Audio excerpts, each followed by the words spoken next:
At this point, without any further ado, I would like to present you to Riccardo Antonio, who will share with us his very personal dialogue with Maestro Oscar Niemeyer. Thank you very much and enjoy the evening. I am here to speak a little bit about these dialogues that I've been having with Niemeyer. I was knocking in his door to start a collaboration and a friendship that remains until today. Well, since the beginning, I was very much attracted to the simplicity of the solutions that he found for his buildings. This kind of forms, very simple, complex, very complex, of course, but simple in the solutions. The simple lines to resolve very complex problems. This is what attracted me very much since the very beginning in his work. This sketch is made by him, shows very well the Greek column, the modern column, I mean the Bauhaus column, and his column. I mean, all of them serve the same purpose. They are columns, they support structures, but his column is completely different from the others, especially from the Bauhaus one. And this was a kind of confusion in my mind, and I went to discuss with him about that. And he said something like, what are you reading in school, Riccardo? Are you reading just about architecture? And I said, of course I'm reading about architecture in school. And he said, that's the point. I mean, you cannot read just about architecture. You have to read cosmology, philosophy, poetry.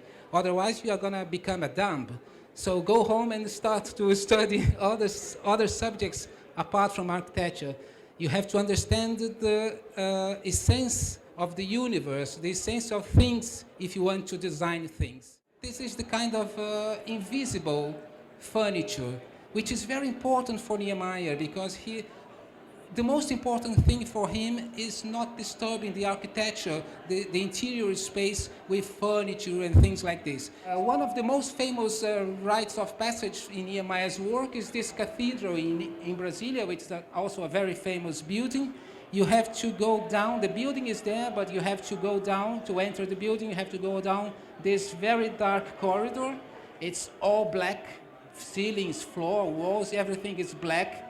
You walk kind of 6 or 8 meters in this corridor, and you arrive suddenly in this very bright and massive interior, the nave of the cathedral, sun coming in, it's like God coming in, angels flying. So for me, this is the essence. This is not a building for me. This is the essence of the Christian heaven, if you like. Most of the time he refers to the furniture inside the buildings as a colored spot. He comes to me and he says, Riccardo, I want a colored spot here in this area.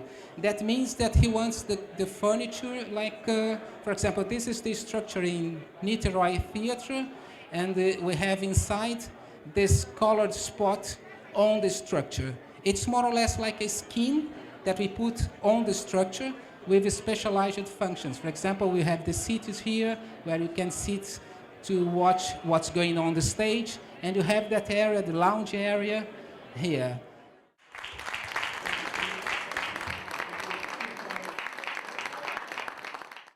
Parlavamo del più grande architetto. We were speaking of the world's greatest living architect, the man who had the good fortune to be able to say to someone, well, okay, I accept the challenge.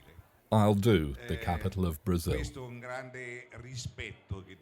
We owe great respect to this man of 102 years, because he shows that beauty is perhaps the only thing that will save us over time, because beautiful things are immortal. And so, particular thanks to the good Antonio, who has come from Rio to give this presentation. Give my warmest homage, my greetings to Oscar. Ladies and gentlemen, thank you. It's been a pleasure to have you here. Grazie, è stato un piacere avervi qui.